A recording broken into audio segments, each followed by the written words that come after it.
burnout is rampant. It doesn't need to be this way. You really need to stop chasing achievements and start aligning our lives with purpose. And so if we can help more people with that, that would be incredible.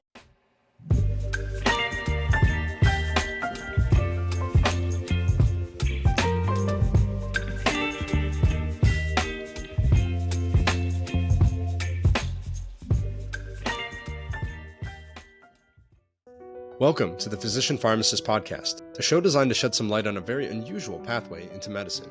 I'm your host, Nathan Gartland, and I'm a licensed pharmacist and fourth-year medical student. I'm also the author of PharmD to MD and the owner of the Physician Pharmacist Company. As this podcast has grown, we have had the tremendous opportunity to broaden our scope and explore other non-traditional pharmacy and medical careers. The PharmD opens so many doors, and by listening in, you will have the opportunity to learn from experts in the field on how to start your own journey today. Before we start with today's interview, I'd like to announce that we are actively searching for new guests to interview on the podcast. If you think you have a unique story or interesting life experience related to medicine, pharmacy, or business, please reach out for the potential to be a guest on the show.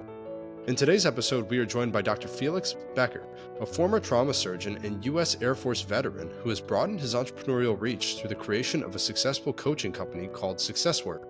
Dr. Boecker leverages his surgical precision and military background to cut through the complexities of life, guiding dissatisfied professionals and companies towards a better path. With a passion for helping introverts become extraordinary, Dr. Boecker has been coaching since early 2023, having worked with many clients to promote positive impact on their lives and their careers. Dr. Boecker started his career by obtaining his medical degree from the University of Miami Miller School of Medicine. Upon completion of his degree, he finished 5 years of general surgery residency at Abington Memorial Hospital, after which he worked towards becoming a trauma surgeon at the St. Louis University Hospital. Then he finished a 1-year fellowship in surgical critical care. After working as a trauma surgeon for a short period, he transitioned to subspecialty of wound care, where he then worked for a subsequent 4 years before leaving medicine to pursue his business ventures. In this episode, we'll explore Dr. Boecker's journey in the military, life as a trauma surgeon, and ambitions to become a successful life coach. Additionally, we will talk about the building blocks of starting your own business, creating your own personal brand, and lastly, how to re-spark the flame that many healthcare professionals lose along the way. Alrighty, welcome to the show, Dr. Boecker. Happy to have you today. Yeah, no, thanks for having me. This is a fantastic opportunity I've been looking forward to. Yeah, I think we have a lot of really interesting things to talk about. And so, let's take things way back and back to the beginning. Can you tell us a little bit more about, yourself and where you're from?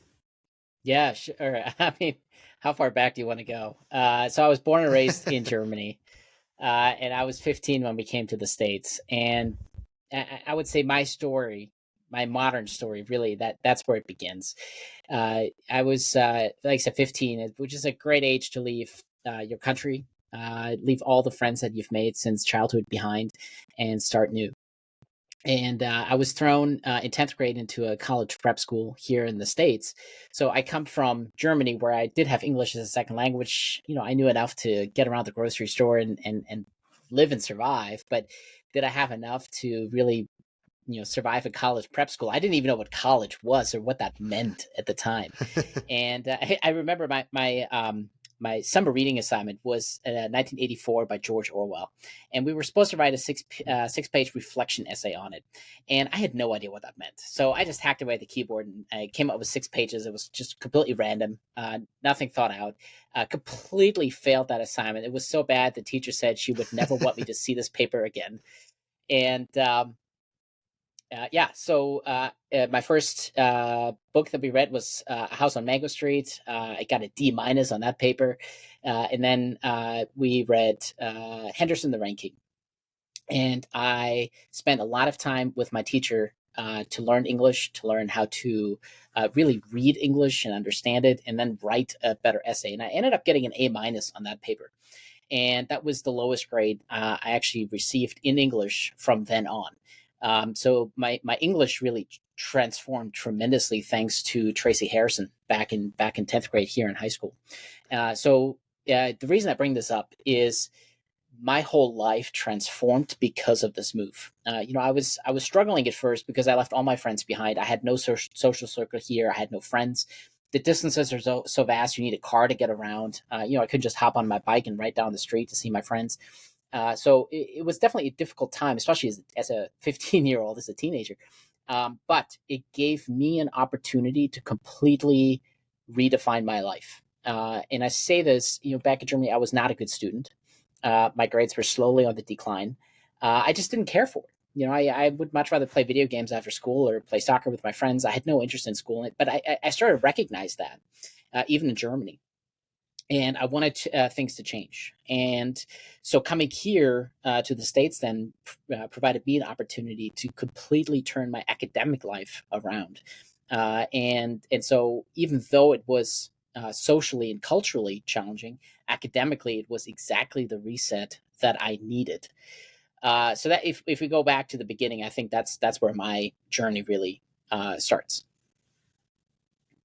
Wow. I mean, that's incredible. I can only imagine like kind of transitioning and trying to learn an entire brand new language on top of, I guess, like you were saying beforehand, you weren't necessarily a very academic student and then being thrust into this kind of foreign environment. I can understand why that's kind of put your feet to the fire a little bit and kind of force you to make a mindset shift there where you said to yourself, I need to make a difference now. I need to actually kind of improve myself and to kind of advance myself. And so is that what kind of prompted you to pursue medical school, or do you have like some kind of I guess another initial exposure that prompted you down this journey?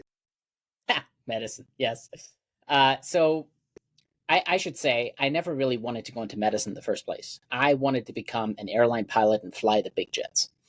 And my Hmm. high school, my senior year, was the 2001-2002 school year. And you perhaps remember September 11th, 2001. So during my senior year, 9/11 happened, and pretty much everyone in my circles, my neighbors, my friends, my family, teachers, everybody really discouraged me to pursue a career in aviation. And so all the opportunities that were presented to me, whether that was volunteering after school, to bulk up my little resume for college, or even just friendly opportunities that somebody said, "Hey, you want to come with me?" Always had some kind of connection with the medical world. One of my first jobs was actually as a component tech in a blood bank, and so I would, take the whole blood that people donated, spin it down into the separate components, and then we, would store fresh frozen plasma, the red cells, the plasma, and I did that for about 3 years. Even into my first years of college, I came back to this blood bank and was still privately owned, and I would do that. And I was just given tons of opportunities and tons of exposure with the medical world. And so when I went to the University of Miami for my undergraduate studies, it was, I would say 80% of the people there were pre-med and 80% of the pre-med students were bio majors. And so Mm-hmm. I said, well, I'm fine being pre-med because that seems to be the path I'm taking. But I did want to be different. Something just, I just didn't connect with the biology aspect very well. So I pursued a degree in chemistry, which spoke to me a whole lot more.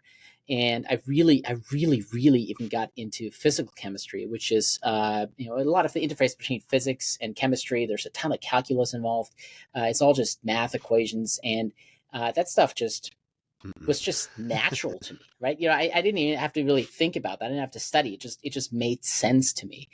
And I remember even my professors at the time were like, "Are you sure you want to go into medicine? This doesn't really seem to be where your brain is at, where your heart is at." I said, "No, I'm going to do medicine." And so I did go into medicine. I stayed in Miami for medical school. I stayed in Miami for the wrong reasons, which was a woman, but it ended up working out fantastic because the school is honestly is phenomenal. The training I received from the medical side of things was just amazing.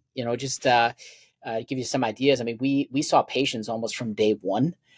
We were not given the short white coats. They wanted us to have the long white coats because they wanted us to be and act like doctors the whole time we went through school. They really made us feel included. But this was, going back to my academics, this was the first time that I struggled academically because the content just didn't really connect with me. I wasn't excited about it. It just didn't get me going. But I somehow got through it, and P equals MD, and so I got the MD. I went into general surgery then. Now, how do I end up in general surgery? I know you're going to ask that question, so I'll just tell you real That's quick. my follow-up. Yeah, right. I have a podcast myself, so I kind of see where you're going with this. So I went to medical school thinking I wanted to do emergency medicine. The big reason for that was one of our neighbors and family friends was an ER doc. And so I spent a lot of time in the ER with him, getting to see patients and having that experience. And I thought that was kind of cool, getting to help people in some really dire situations and turn their lives around. But then I did my internal medicine rotation in medical school, and I saw the hypertension and the diabetes and all the patients that we admitted out of the ER. And I saw a very different side of the ER all of a sudden. I was like, this is really not what I want to deal with. These people need a really good primary care physician to keep them out of the ER, and they don't have that. Now I have to like make up for the deficiencies in the medical system by admitting to the hospital. So I fell out of love with emergency medicine at that time. And the problem now I had was this was in my third year of medical school. I had signed up with the Air Force with a health profession scholarship. And the time was, I had already scheduled 2 emergency medicine rotations with the Air Force that year. And so 30 days before I was supposed to travel, I made arrangements to change my specialty. And my next rotation was actually after internal medicine was general surgery. And I knew, the only thing I knew at the time was that I don't know what I want to do, but I know I don't want to be a surgeon. And so we had, there were 4 elective rotations that we could choose. And I chose the pediatric surgery rotation because that's the one people chose who didn't want to go into surgery. I had you weren't there in the hospital at 4 a.m. You weren't staying till 10 p.m. The attendings were nice. Everybody was inclusive. It was just a more collegial atmosphere. It was friendlier. Everybody who was doing pediatric surgery knew they didn't want to go into surgery, and so they weren't pushed as hard as the other students. But on my first day of the rotation, one of the attendings took me in the OR with him, and he asked me to place a central line on a 7-year-old. And I was like, what? I don't even know what a central line is. But what I learned to love on that rotation was a few things. One is we can make, again, that a huge amount of difference in a very short period of time for people who are in very dire straits. It's never a good day if you have to see a surgeon, right? I mean, if you think about it, there's no situation in life other than, the cosmetic surgery aspect. But outside of that, really on the medical side of things, so not the cosmetic, but the medical side of things, there's never a good day when you have to see a surgeon. And so I really liked that we were able to turn things around for people very quickly. And it was hands-on. I love hands-on stuff. That's why I like to wrench on my Jeep or build furniture. It's just, I like working with my hands. And so I realized that actually I did want to become a surgeon. So I made arrangements with the Air Force to change my emergency medicine rotations into general surgery rotations. And so I was able to do that, which in the long run worked out better for me because on the health profession scholarship, you not only have to go through the civilian match, you have to go through the military match first. The military has certain needs that it needs to fulfill. And so same, not just on the the warfare front, but also on the medical front, they don't need 50 surgeons or, 50 emergency medicine physicians coming online in a given year. So they have specific needs that they need to match. And so my year that I matched in the military, the emergency medicine match, the folks that went through emergency medicine as a specialty, I want to say I know for sure there was more applicants than there were spots. I was like 38 applicants to 34 spots or something. It was just crazy. So there's a good chance I would have not even matched into emergency medicine, and then I would have just done a general medical rotation. In surgery, it was the other way around. There were, I think, 32 or 31 applicants for 34 or 35 spots. So everyone who wanted to get general surgery got general surgery. And I was also lucky enough that on the Air Force side of things, they only had, I think, 7 spots for general surgery residents. And so the folks that come out of USHS, the military school, they have to go through a military program. They cannot defer into a civilian program. They have to remain within the military for their training. And so out of those 7 spots with 30 some applicants for for general surgery, I ended up getting civilian deferred, which means I got to go through now the civilian match to get a civilian residency. And so I ended up in Abington, Pennsylvania, at a fantastic general surgery training program, and spent my next 5 years there becoming a general surgeon, trained by some phenomenal private practice and academic surgeons. It was from a general surgery training perspective, it was absolutely phenomenal, an incredible training. Wow. I mean, there's certainly a lot to unpack there too. I'm hoping actually that you can expand a little bit more on like the HPSP program. I get a lot of questions about this, and so I was wondering if you'd be able to go over maybe some of more of the details that goes into this, particularly with like the financial benefits. And you kind of were alluding to it already, like with the positions that are available. I can imagine the military needs a ton of pediatric hemonc physicians, but they certainly need Right. a lot more trauma surgeons or something else. So could you maybe elaborate more on that as well? Yeah, sure. I mean, granted, I went through the military match in like 2009, so this information certainly is outdated. I signed up for HPSP in my freshman year of medical school. The pizza was good. What can I say? The recruiter came and brought Papa John's, and I was hungry that day. But I Always get also the free realized, pizza. yeah, right. Always get the free pizza. Never say no to free. But I also realized that medical school was expensive. And what I saw here was an opportunity to have not just the school paid for, have the supplies paid for, have health insurance, and get a stipend on top of that. So during my 3 years of medical school, so my living arrangements all of a sudden became a whole lot better.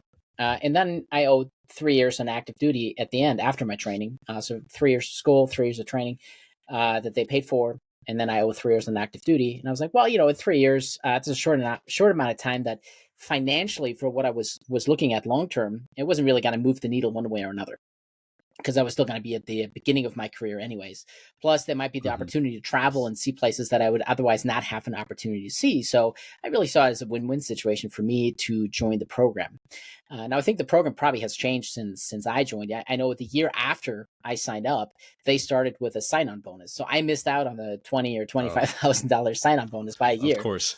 So I didn't get that, but I did get a stipend, which allowed me to buy a car and have a set of wheels and be able to have more mobility. And like I said, they paid for all the supplies, all the required textbooks, and so I got books that otherwise I probably wouldn't even have bought because they paid for it. And then I also had to go through the officer training as well, which there was three of us who did the Air Force HPSP. One of my classmates did Navy.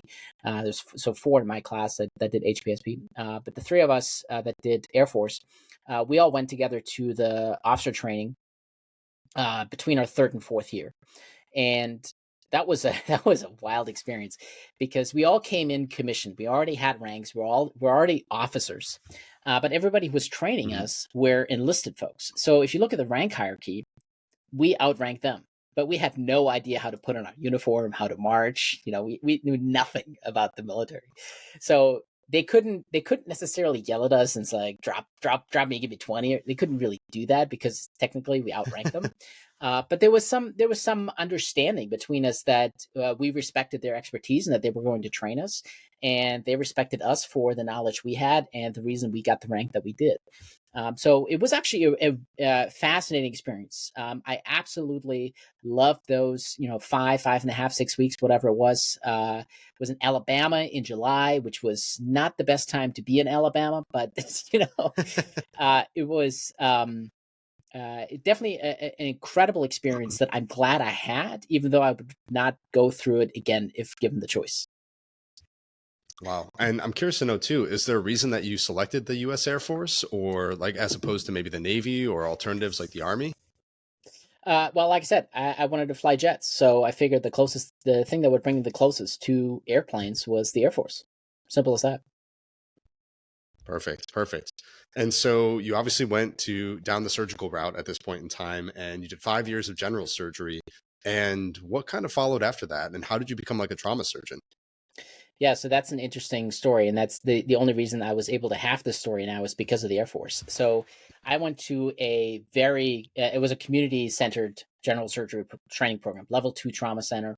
And I was actually the only person from my class, from a medical school class, that didn't go to a residency program that had university somewhere in the name. So I went to but from a technical ability, from a business ability, to do medicine after that was absolutely phenomenal. I mean, it's the best training that I could ever ask for. We're Mhm. really focused on patient care, efficiency in the OR. All the little nuances that really make a good general surgeon, all the technical abilities. I mean, just absolutely stunning education. But now after my 5 years of training, I owed the Air Force 3 years. Now, just like any time in the Air Force, when you get shuffled around, you get to submit a rank order list for where you want to go. And so out of the 30 or 40 places that they gave me, there were a few that I was like, absolutely not. And the others I was kind of excited about. I was like, I don't know, sure, why not? It's only 3 years. We could do that. And so I ended up at St. Louis University at one of the trauma training units for the Air Force. Now, the reason I ended up there was I was bottom of the stack, right? I had no time in service, no experience, and everyone else was considered before me in that rotation to shuffle people around and where they get restationed. And so nobody wanted to go to C-Star St. Louis to train trauma. And so it was sort of a default that I ended up there just because no one else did. I didn't even know where St. Louis was on the map. And so, we ended up at St. Louis, and this is a fascinating unit. There's no base. The base is actually technically in the university. So we had like a corner office that was technically our base. So we didn't wear uniforms. We were fully integrated into the civilian staff. And I got to work at St. Louis when it was still the city with the highest per capita homicide rate in the country. I mean, I routinely saw 3 to 5 penetrating traumas on a 24-hour call. Integrated into the trauma training unit now for the Air Force, and every medical personnel that that the Air Force has to rotate either through St. Louis or Baltimore every 2 or 3 years to be spun up on trauma before deployments. So we were training all the Air Force personnel. We had the civilian residency. We were fully integrated with the civilian staff. You didn't even know who was Air Force and who was civilian staff. I mean, that's how closely integrated we were with the staff. And so I got to do trauma surgery and acute care surgery at a level 1 trauma center, inner city St. Louis, one of the most dangerous places on earth. If you think about my life trajectory so far, coming from a community level 2 trauma center general surgery program, St. Louis University would have never given me a second chance to even look at my applications if I'd wanted to go there, because I wasn't even fellowship trained at the time. So I didn't come with a pedigree in trauma. I didn't come from an academic pedigree, so the university would have had no interest in me. I was only there because the Air Force put me there. And that's where my general surgery training now really shone through, because if I hadn't had the technical training that I had in my residency program, there's no way I could have survived St. Louis University. The stuff that I saw at St. Louis, like none of the stuff I saw in St. Louis I had ever seen before, heard of before. I mean, it's just absolute insanity. The medical stuff that we got to see at SLU. And we got technically very proficient. It was an amazing group of people to work with, very collegial, very friendly. We all had each other's backs at all times of day. And there was just never a question asked. If you needed help, you called, person showed up.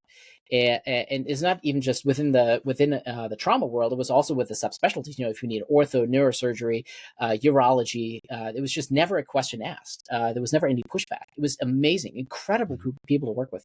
And so that's really where I grew into the surgeon that I am now, really. That's really where I became who I am. So incredible opportunity at SLU, fantastic experience. But I wouldn't have had it if I hadn't been with the Air Force, and they wouldn't have stationed me there because no one else wanted to go to St. Louis at the time.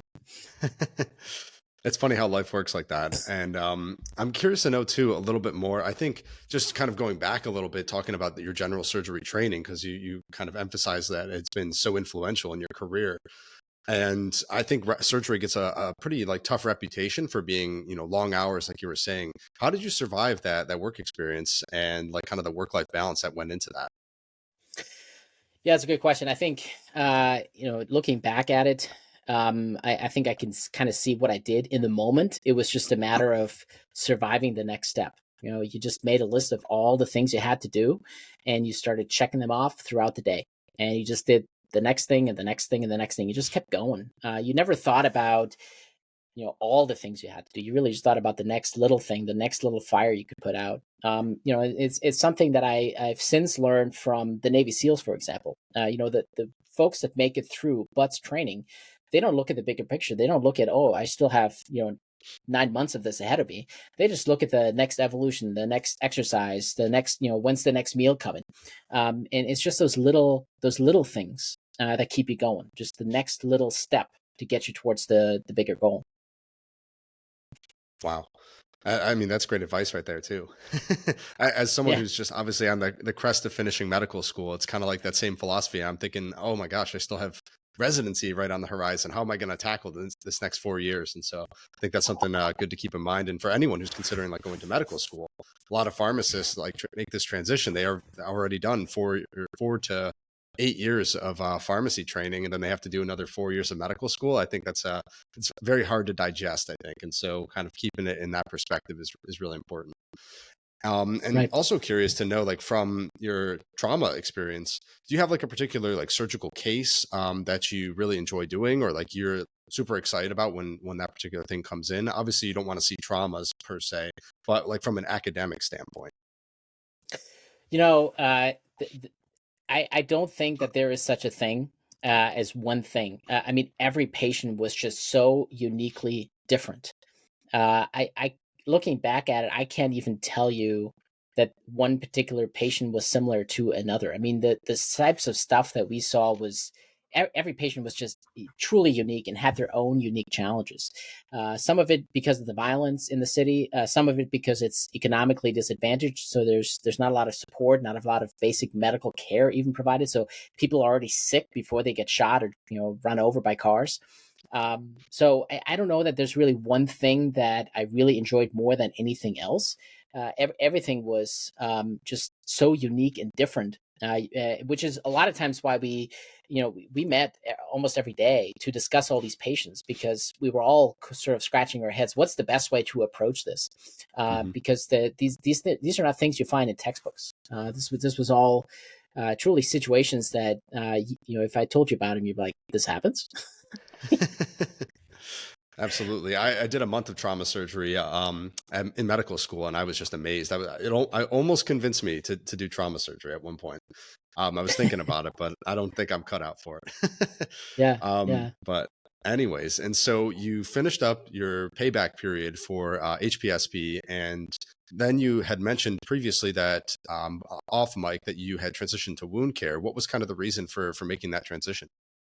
Yeah, so actually, there's one more year. So after my 3 years on active duty with the Air Force at SLU, I was able to stay at SLU for another year, and I did the trauma critical care fellowship during that year. But I was also able to stay as sort of in a hybrid position. So I took staff call at night, but I was the fellow during the day. So I was paid by both the Department of Surgery as well as the General Medical Education Office, which was kind of an awesome, unique place to be. Made it a little challenging at times because I'm like, all right, which signature do I use on this note? Am I the fellow right now, or am I the attending? Yeah. But I stayed at SLU for another year to do that fellowship. And I had gotten my wife and I at the time had separated, and she had moved away. And so after I was done at SLU, I had a decision to make. I was like, on the one hand, I really like working here, and I love the people, and I would love to stay on. But SLU also was undergoing through some leadership changes. We had lost our chair. We had an interim chair who didn't really want to make any big moves, and the university was kind of hemming and hawing on whether they even had a position for me. And I was like, you know what, I need something more definitive because I have 2 kids I need to take care for. So I Mm-hmm. ended up making the decision to move to Toledo, Ohio, to be closer to my kids. And when I came to Toledo, it was the end of 2019. Nobody was looking to hire a trauma surgeon or a general surgeon. As a matter of fact, the one of the that's not 100% true. One of the places I interviewed at up in Detroit, they were looking for a trauma position, but they currently had 2 surgeons in a place that they really wanted 5.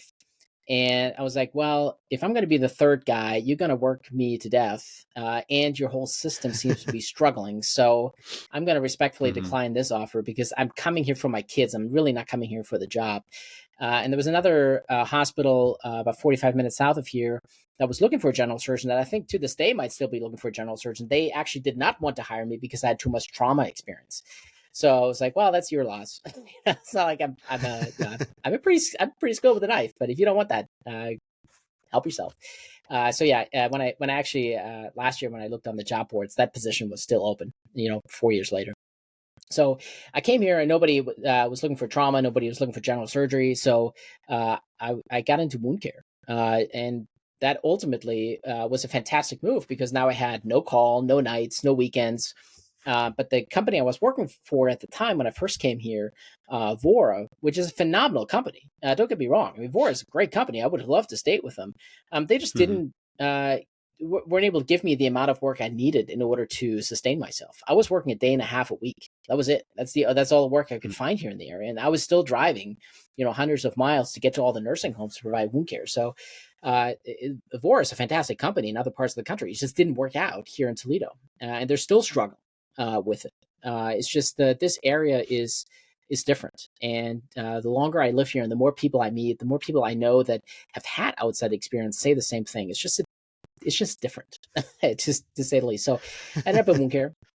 I left Vora because they weren't able just to give me the amount of work that I really needed, and I joined one of the local hospital systems, which wanted to get back into wound care and nursing homes. And I was like, well, I'm looking for a job that does wound care and nursing homes. That's what I've been doing, and so I traded for that company, and I was with them for the last 3 years, doing wound care and nursing homes and post acute, whether it's in rehab or LTACs. And, really what ultimately happened is I realized, I never really wanted to go into medicine in the first place. And now I'm working in a system that really, uh, prevents me from providing the care that I want to provide. The medicine here in Toledo Mm-hmm. really is like 20 years old, and it's really hard to get new, modern, tip of the spear type stuff here. That's why I love being at the university. We did tip of the spear medicine. I mean, we tried uh, new tools, new techniques. We were always trying to innovate and create something new and something better. And that just isn't the case here. It's very slow paced, conservative, old school. Like I said, the stuff here is still like from 20 years ago. And I just wasn't able to do what I really wanted to do. And then with insurance companies not paying for almost much of anything, I can't tell you how many times I prescribed a certain dressing for a patient and the patient got something else entirely. I'm like, why do I even exist? If I prescribe something and the patient doesn't get that because the insurance company doesn't want to reimburse it, or because the home health agency said it's too expensive for them to pay for, why do I even exist? You don't need me, right? I got frustrated and burned out, and I was never in love with it. And so it was easy for me to say, I'm done. I'm going to do something else entirely that's going to make me happy. It's going to fill my cup where I can truly help people the way I want to help without having all this regulatory BS to slow me down. Absolutely. And I think like your experience is not like unique in the sense that a lot of healthcare professionals are experiencing this every single day in all different professions, not just in physicians. I have a lot of like pharmacists who reach out to me who say like, I have these golden handcuffs where I make a good wage, have a good living, but I'm stuck like in a cog in a wheel at that point where I'm just a hamster on the wheel running and running and running. And the interventions that I make are not compensated. I'm not really connecting with patients. And that was the whole reason of going to pharmacy school or going to medical school in the first place. And Right. so I think the system that we have right now kind of leads to a lot of like burnout and I guess like unsatisfied healthcare professionals. And we're going to explore that a little bit more in a few moments here. But so I think that kind of leads to a perfect segue. Can you tell us, I guess, a little bit more about why you started a business in the first place? Yeah, sure. So I realized that for myself, I was not happy in an employed position because someone else was telling me how to do my job. And I knew that there was a better way to do my job, and nobody wanted to listen to me. So I said, well, if they won't listen to me, I'll listen to myself and I'll just spin out on my own and do my own thing. And then I'm my own boss. I make my own rules. I create my schedule, and I do what I think is best to help other people. So really, that was the incentive. Um, I guess the reason I didn't go with anything medical was, again, I wasn't in love with the profession to begin with. So Mm-hmm. that's really not where my heart was. And when I finally discovered coaching for myself in 22, and I became a coach, and I saw the impact I can have on others, and I could have more impact in a shorter amount of time with less regulation holding me back. I just fell in love with that. I was like, this is what I need to do. This is how I can truly have an impact on people's lives, help them get better in a way that doesn't restrict me in any way of how I'm going to do it. I love it. And I guess like you found like your little niche, little area of expertise that kind of reinvigorated your passion for helping others. And so you have the idea and it's pretty sound at this point. You know that there is a current need in the market for it. Obviously through our experience in healthcare, you've seen it everywhere you go. So I guess like what initial steps did you take to kind of gain some momentum to create the business? So I think it starts with when I was at the tail end of Vora and I was looking for something different, I had actually created my first LLC because I was contemplating doing this just on my own. But I didn't know enough at the time to really pull this through. So I created the LLC. It was terribly created. I did all myself. It was just poorly structured. And then trying to go through insurance companies and trying to get set up for reimbursements, when I realized this is more than I can handle. There are companies reaching out to me for electronic medical record keeping, and some of them wanted $10,000 a month. And I was like, where am I going to get that from? Right? I looked at my malpractice insurance, and they wanted $25,000 for the year. And I was like, where am I going to get all this money from to pay for all these expenses? Right? I got to make more than that in order to even sustain myself. So that's why I stayed in an employed position.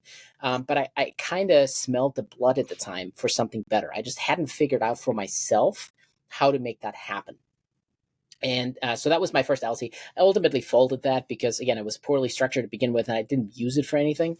As my life kept going, I gained more experience with business creation and enterprises because my first foray, and probably most people's foray, for out of their employed positions into real estate. And so I joined a bunch of real estate investing groups, and that's ultimately how I found coaching as well.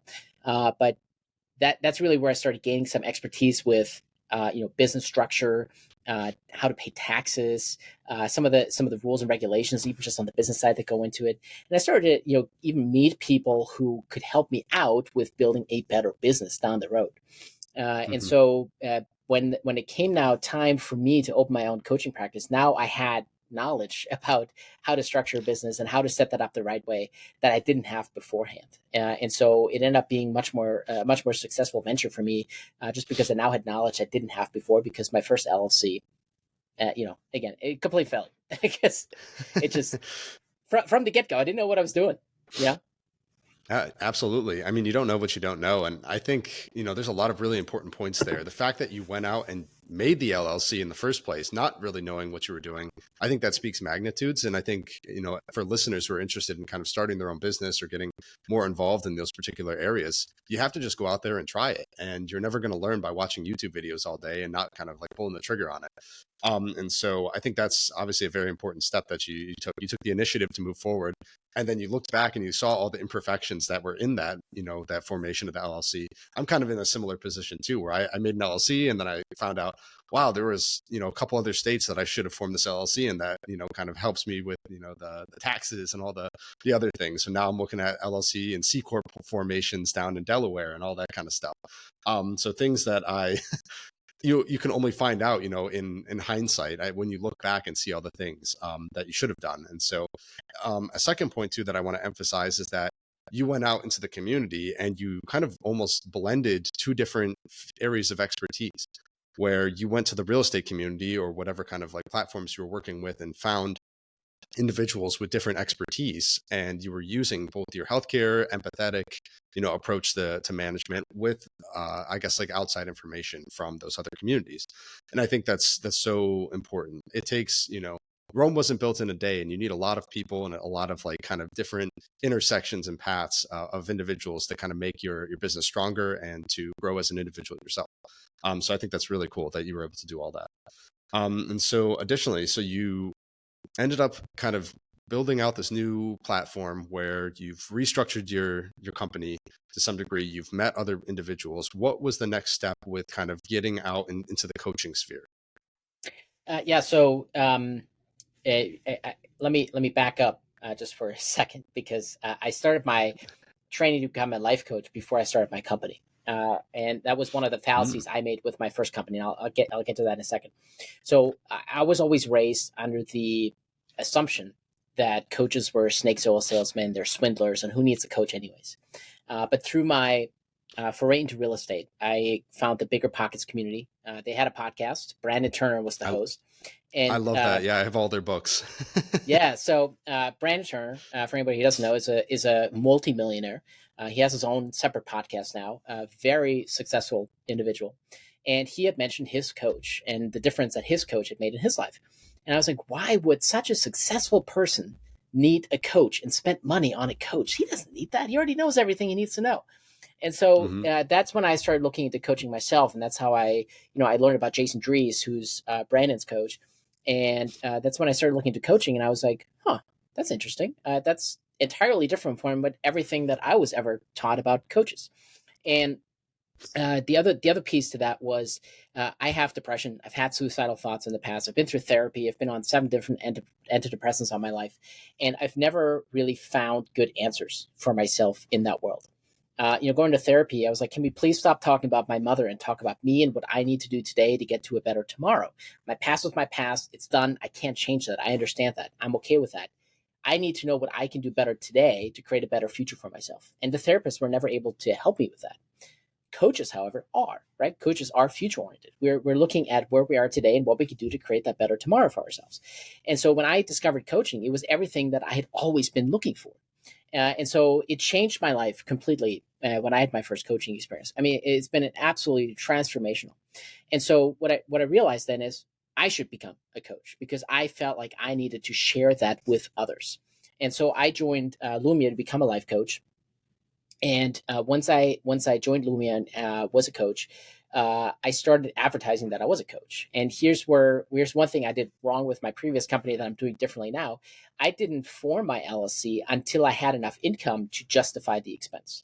So I Mm-hmm. just accepted payment personally. And once I had enough money coming in to say, all right, I'm going to pay for that LLC now, that's when I created that LLC structure. So I didn't do the LLC first and then started coaching. I started coaching first. And once I had the money come in as a proof of concept, then I created the LLC after that.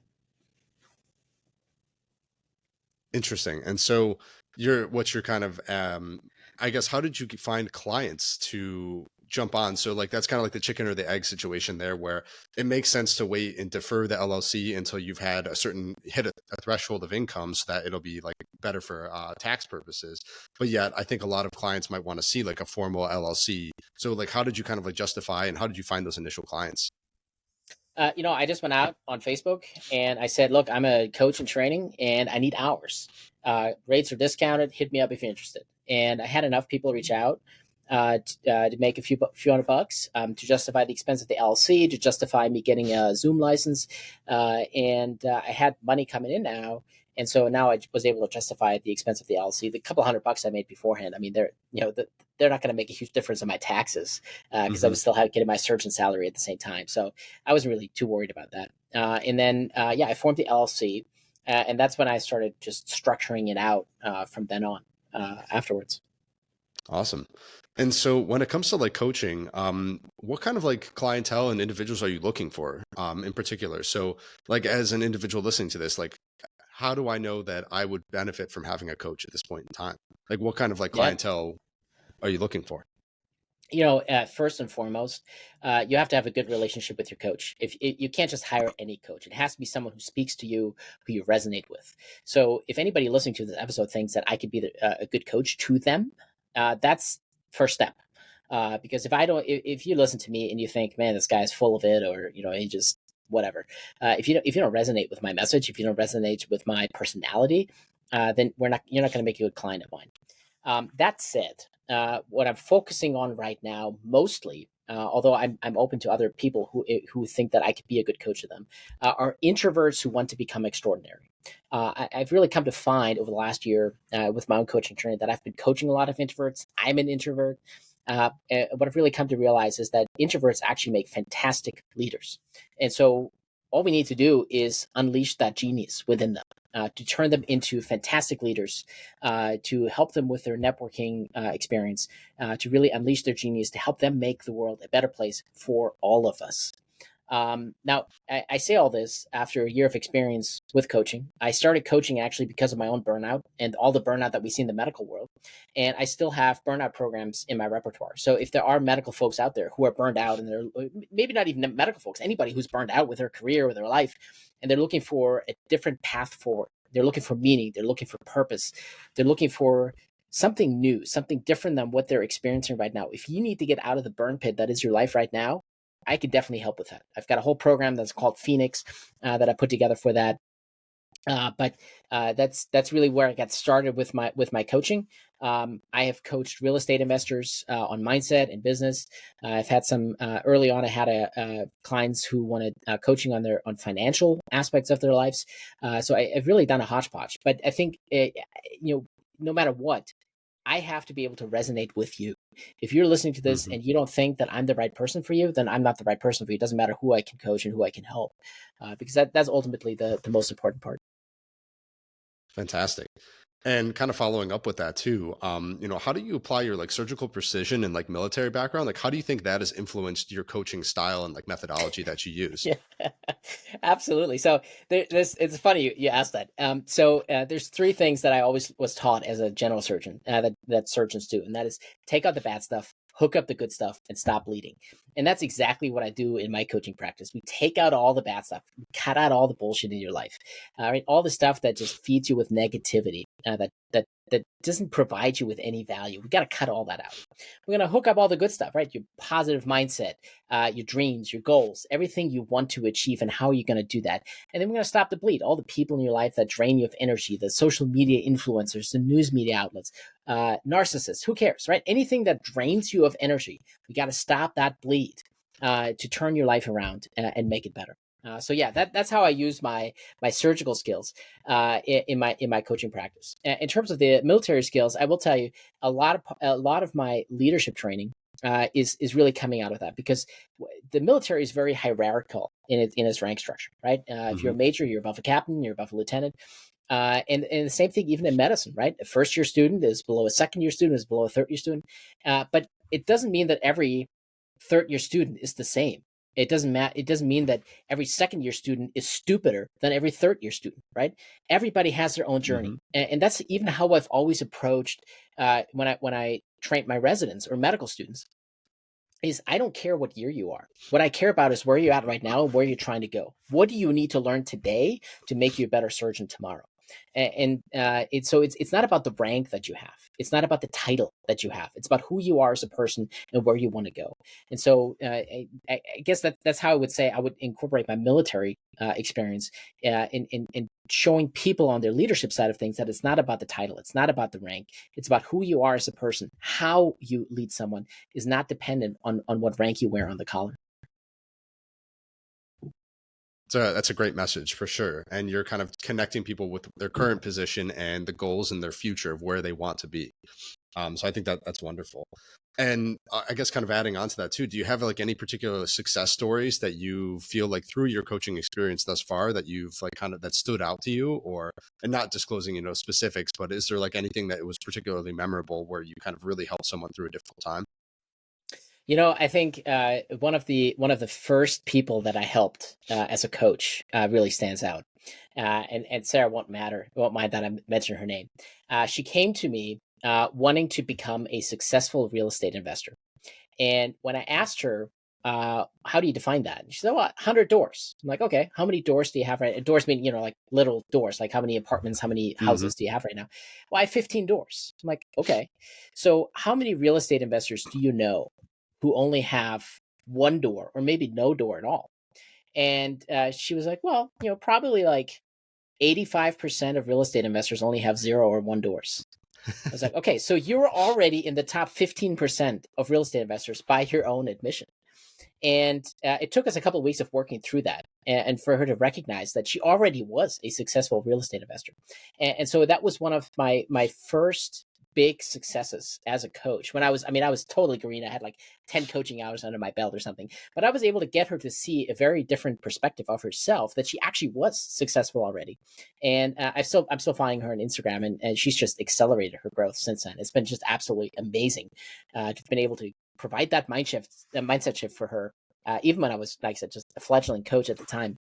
I still think that is one of my most successful stories that I like sharing, because it's such a simple thing for anybody looking at it from the outside, be like, "Duh, you're already successful. You're 50 doors." But she didn't see that, and so it took us a few weeks to get there to change that. And when she did, it was absolutely phenomenal. The change that she went through.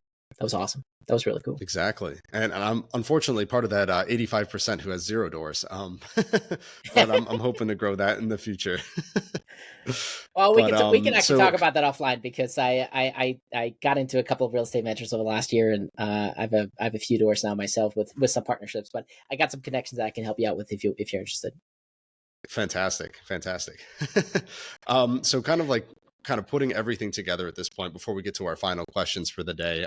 So this is kind of a difficult question to kind of answer sometimes, but what do you think is like the biggest challenge in healthcare as a whole, and how do you think we can improve it at this point?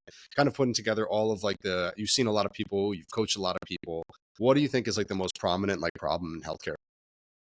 I mean, if I had to sum it up, it's that it's profits over patients. That's quite simply that's it. Profits over patients. I was in my last 3 years, I really was just a glorified data entry clerk. 80% of my time was spent away hacking away with a keyboard to make sure the documents looked right. It wasn't spent with the patient, talking with them about their problems and their needs and their desires. It was spending time in front of the computer to make sure the billing was right, the legalities were right. So it's profits over patients is the biggest problem. Once we fix that, once we actually put patient care first and actually provide true health care, then everything else will fall into place. Absolutely. And I've actually had some recent guests on the show too, where they've talked about like how the burden of EMRs, like you're saying, with the documentation challenges and I guess the input of AI in the future and kind of making those a lot more condensed and kind of using computers to handle most of the documentation and allowing the clinicians to get back to serving the patients and spending more time with them. So I think there's a lot of really interesting things to come. Yeah, let me counter that. If you're going to create an AI that creates the documentation so that the physician can spend more time with a patient, why do you even care about the documentation? Right? If a computer generates the documentation, why is that even important at that point?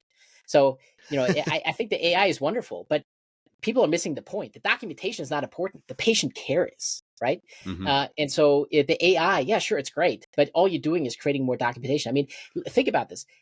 I would guess, if I had to put a number on it, 99% of the documents that are generated in healthcare never get looked at again. They're out there in the void, somewhere in a database, and no one ever puts eyes on them again. So why do we have them in the first place? Why do we create all these documents if no one is ever going to look at them again? It's a good point for sure. I'll have to talk to the podcast colleagues and see what they think about that. Alrighty, so we've come to the end of our podcast today, and I still have a few final questions that I usually ask everyone to kind of wrap up their experience as a whole. And so, how do you maintain a work-life balance despite like doing all this complex coaching, all this like involvement where you're trying to grow your business? I obviously, as a business owner myself, I understand the challenges that come with always trying to do the next thing and trying to kind of move the ball down the field a little bit. What kind of ways do you try to maintain your work-life balance and still step away and hang out with your children?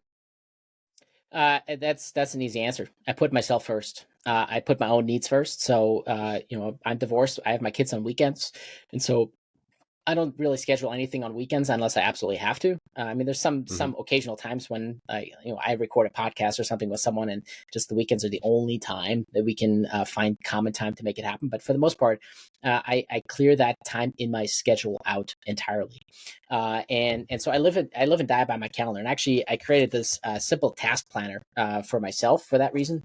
You can buy it on my website if you want. It's on Amazon, but it's on my website for anybody who can see it. But I live by that. That's how I schedule my day. That's how I prioritize my tasks for the day. I put together this what I call the 2-4-6 system. So 2 must dos, 4 need dos, and 6 want dos for the day. And that's it. That's all I do in the day. So it keeps me accountable. It keeps me on task. Prevents me from going over. And I'm just very intentional with how I schedule my day. If there's something that my family's doing, my kids are doing, that goes on the calendar first, and everything else gets scheduled around that. Perfect. And that planner will also be linked down in the show notes as well. So second to last question, do you have any last minute recommendations to students or graduates interested in pursuing a career path similar to your own? The one thing I will say, I will not tell anybody not to pursue a career in medicine. It can be incredibly rewarding to be able to have those kinds of impacts on your life, on someone else's life. But I will say some word of caution. because when I started my journey coming out of high school, 20 some years ago, medicine was a very different animal. Even when I went through medical school, medicine was a very different animal than it is now.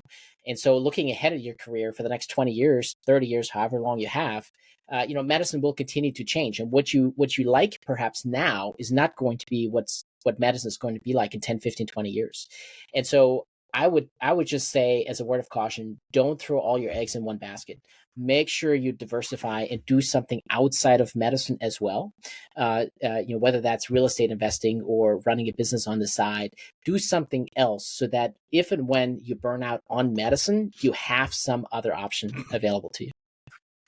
Yeah, I think that's great advice. And that kind of runs exactly in line with what actually a former guest was saying, Kat Schmally. She was mentioning that the biggest reason for burnout is that individuals don't have activities or interests outside of medicine. And so their life revolves strictly around medicine. And then something changes or it's out of their control in the healthcare system or administration, and your world comes crashing down. So like you're saying, it's very important to kind of have those backup plans or those other interests outside. So I think that's great advice.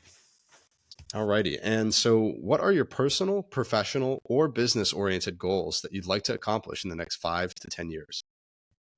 Oh yeah, I mean, on the personal side, I could tell you, it's getting out of this house that I'm currently in. It's just sort of an intermediary housing for me, and marrying my girlfriend, making her my wife at some point, joining our lives together, and building a future together. That's been just such an incredible experience for us to get to know each other and grow together over the last year already, and I want to continue on that. Professionally, I obviously want to expand my coaching business and help more people. I really want to help more people.